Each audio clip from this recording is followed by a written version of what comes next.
അപ്പൊ ഇക്കൊല്ലത്തെ മൂത്ത ചക്ക രണ്ടാമത്തെ പ്രാവശ്യമാണ് ഇപ്പൊ ഞങ്ങൾക്ക് കിട്ടുന്നത്. നേരത്തെ നമ്മളൊരു ചക്കക്കൂട്ടാൻ വെച്ചല്ലോ. അപ്പൊ ഇന്ന് ചക്ക പിന്നെ ചക്ക കിട്ടിയത് ഇപ്പൊ അത് എരിശ്ശേരി ആയിട്ടാണ് വെക്കുന്നത്.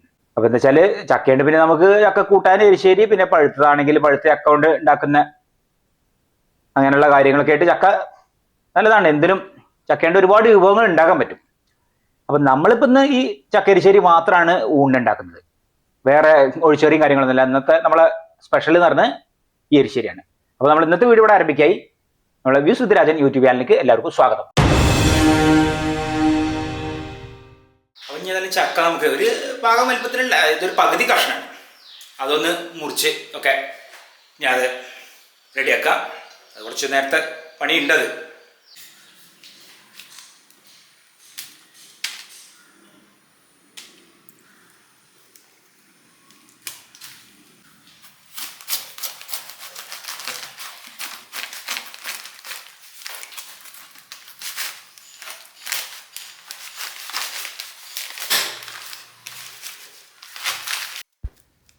ഇതിൽ പിന്നെ ഒരു കഷ്ണം ഞങ്ങൾ ഇപ്പോൾ ചക്ക എരിശ്ശേരിക്ക് എടുക്കും. പിന്നെ അതിന് ആ ബാക്കിയുള്ളത് നമ്മൾ പഴുപ്പിക്കാൻ വയ്ക്കും.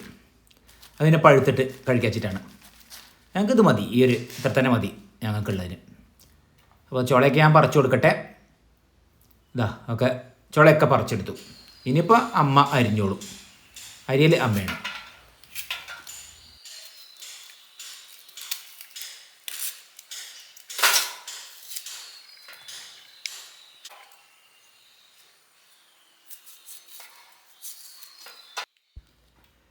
ഇത് കുറച്ച് കട്ടി കുറഞ്ഞ ചുളയാണ് ഇത്, അതാണ്.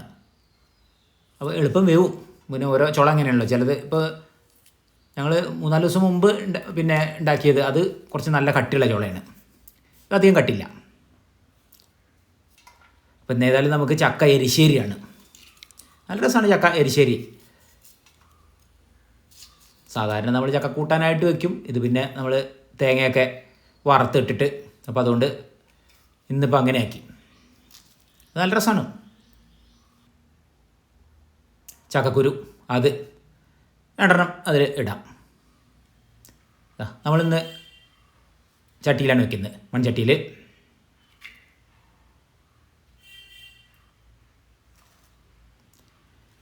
പിന്നെ ഏതായാലുമൊക്കെ നമുക്ക് അതിൽ എടുത്തിടാം.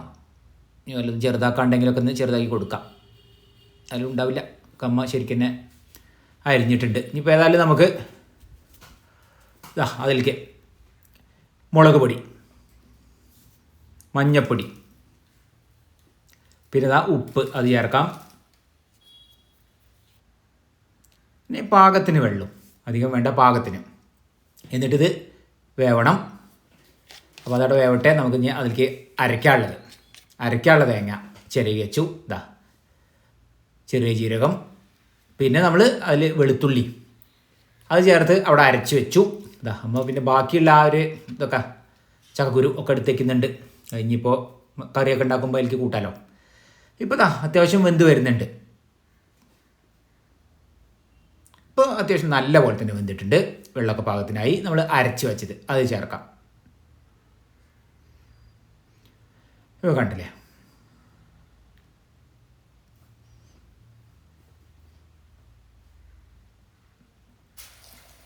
ഇനി നമുക്ക് കറിവേപ്പില അത് ചേർക്കാം.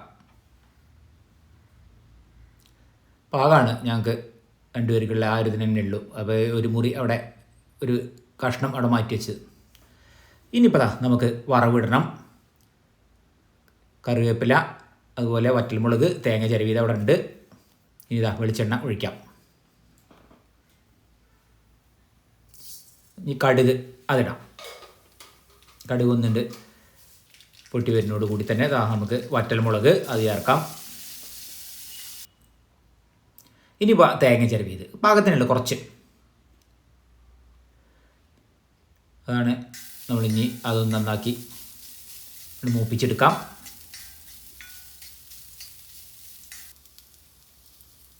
ഇനി അതിലേക്ക് കറിവേപ്പില നമ്മൾ 2 പ്രാവശ്യമായിട്ട് ചേർത്തിട്ടുണ്ട്. ഞങ്ങൾക്ക് ഇങ്ങനെ പച്ചയ്ക്ക് കറിവേപ്പില അങ്ങനെ നേരെ ഇല എടുത്തിടുന്നു. അത് വലിയ ഇഷ്ടമാണ്. പിന്നെ അത് നല്ല കളർ മാറി വന്നു. ഇപ്പോൾ തേങ്ങ എല്ലാം ചേർത്തത്. ഇനി ഇതാ നമുക്ക് നേരെ അത് ചേർക്കാം. അതിൽ വഴറ്റിയത്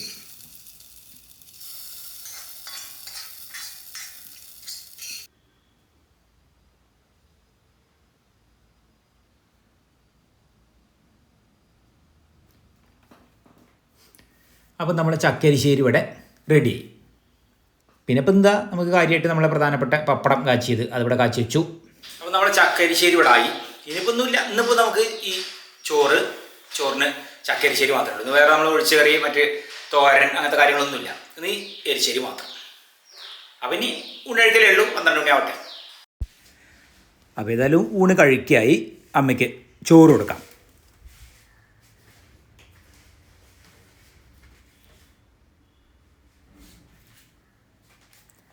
പിന്നെ നമ്മളെ ചക്ക എരിശ്ശേരി നല്ല കട്ടയായി. ഇപ്പോൾ കഴിക്കണൊക്കെ സമയമായപ്പോഴേക്ക് ഒരു 10 മണി നേരത്ത് ഞങ്ങൾ ഉണ്ടാക്കി വെച്ചിട്ടുണ്ട്.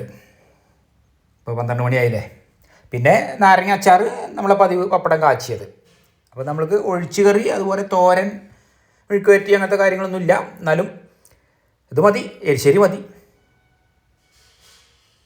പിന്നെ അമ്മയ്ക്ക് നാടൻ പച്ചമുളക്, അതായത് നമ്മൾ വല്ല കാന്താരി മുളക്, അതിന്ന് പ്രധാനമാണ്.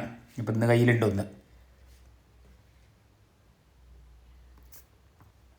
ഇതുപോലെ മത്തൻ്റെ ഇതുപോലെ എരിശ്ശേരി വെച്ചാലും അതെ കാര്യമായിട്ട് അതന്നെ മതി. ചില സമയത്ത് ഞങ്ങൾ അങ്ങനെയും വെക്കലുണ്ട്. മത്തനാണെങ്കിലും പിന്നെ വേറെ കറി ഉണ്ടാക്കില്ല. അപ്പോൾ ഇനി ഇത് എനിക്കുള്ളതാണ്.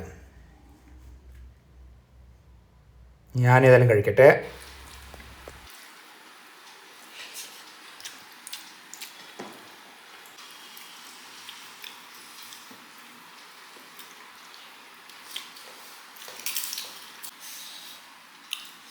ഞങ്ങളൊരു പപ്പായ പുളിങ്കറി വെക്കണമെന്ന് വിചാരിച്ചിരുന്നു. ഇതിക്കപ്പോൾ ഇതിൻ്റെ ആവശ്യം വന്നില്ല. ഇതന്നെ മതി. നമ്മൾ ഈ ചക്കേൻ്റെ ഒരു കാര്യം വന്നപ്പോൾ ഞാനത് കഴിഞ്ഞ വീഡിയോയിൽ പറയാൻ വിട്ടുപോയതാണ്. എന്താ സംഭവം വെച്ചാൽ എനിക്ക് ചക്കേൻ്റെ ഈ ഒരു കാലത്ത് നമുക്ക് ചക്ക ഉണ്ടാകുന്ന ഒരു കാലം ഉണ്ടല്ലോ. ഇപ്പോൾ പ്രത്യേകിച്ച് ഈ ഒരു മാസത്തിലൊക്കെ ആയിട്ടാണ് ഉണ്ടാവില്ല ചക്ക. അപ്പോൾ ചക്ക എൻ്റെ ഒപ്പം ഉള്ള കുറച്ച് ഒരു കോമ്പിനേഷൻ എന്നുള്ള രൂപത്തിൽ ഊണ്, അതായത് നമ്മളെ ചോറ്, അതിപ്പോൾ നമ്മൾ ഈ കുത്തരി ചോറാണെങ്കിൽ ഏറെ നന്നായി. പിന്നെ മുരിങ്ങയിലെ പരിപ്പിട്ട് കറി വെച്ചത്, മാങ്ങാപ്പെരുക്ക്, മാങ്ങാപ്പെരുക്ക്, പിന്നെ വൻപയർ തേങ്ങയൊക്കെ ചതച്ചിട്ടുള്ള തോരൻ, പിന്നെ ഈ ചക്ക എരിശ്ശേരി അല്ലെങ്കിൽ ചക്കക്കൂട്ടാൻ, അതിൻ്റെ ഒപ്പം ഒരു ഉണക്ക സ്രാവ് വറുത്തത്. ഇതിന് ഇഷ്ടപ്പെട്ടൊരു കോമ്പിനേഷനാണ്. ഇത് ഇത്രയും ഞങ്ങൾ ഒന്നിച്ച് ഇന്നിപ്പോൾ പിന്നെ അത് പറ്റിയില്ല. ഇത് അത്യാവശ്യം എല്ലാ വിഭവങ്ങളും ഉണ്ടാക്കി വരുമ്പോഴേക്ക് സമയം. അപ്പോൾ ഇനി വേറെ ഏതെങ്കിലും ഒരു ദിവസം ഉണ്ടാക്കുമ്പോൾ അങ്ങനെ നോക്കണം. പിന്നെ അതല്ലാന്നുണ്ടെങ്കിൽ നമ്മൾ ഈ മുരിങ്ങയിലേൻ്റെ പരിപ്പിട്ട കറി വെച്ചാൽ ഇനിയിപ്പോൾ ചീരയാണെങ്കിലും കുഴപ്പമില്ല. ഇനി അതല്ലെങ്കിൽ അവിടെ നമ്മൾ അതിനായിട്ട് മാറ്റിയിട്ട് നമ്മൾ റീപ്ലേസ് ചെയ്തിട്ട് അവിടെ നമുക്ക് തേങ്ങ അരച്ച് മീൻ കറി, ബാക്കിയെല്ലാം അതന്നെ. അപ്പം ഇത് ഭയങ്കര ഇഷ്ടമുള്ള കോമ്പിനേഷനാണ്. ഈ ഒരു കാലത്തെ അത് കൂടുതലും അതിൽ മാങ്ങ ചക്കൊക്കെ നമുക്ക് ഈ കാലത്തല്ലേ ഉണ്ടാവുള്ളൂ. അപ്പോൾ അത് ഇങ്ങനെ ഞാനിപ്പോൾ ഇത് കഴിച്ചപ്പോഴങ്ങനെ ഓർത്തത്. അപ്പോൾ ഇനി എപ്പോഴെങ്കിലും പറ്റുമ്പോൾ അങ്ങനെ ഒന്ന് ഉണ്ടാക്കി നോക്കണം. ആ ഒരു കോമ്പിനേഷൻ മൊത്തത്തിൽ എല്ലാ ഈ വിഭവങ്ങളെല്ലാം ഞാൻ ഈ പറഞ്ഞതല്ല. അപ്പോൾ എന്ന് വെച്ചാൽ നമ്മൾ ഇന്നത്തെ വീഡിയോ ഇഷ്ടപ്പെട്ട ലൈക്ക് ചെയ്യാനും ഷെയർ ചെയ്യാനും സബ്സ്ക്രൈബ് ചെയ്യാനും കൂടാതെ കമൻറ്റ് ചെയ്യാനും മറക്കരുത്. അപ്പോൾ നമ്മൾ ഇന്നത്തെ വീഡിയോയുടെ അവസാനിക്കായി. അടുത്ത പുതിയൊരു വീഡിയോ നമുക്ക് ഉടനെ കാണാം.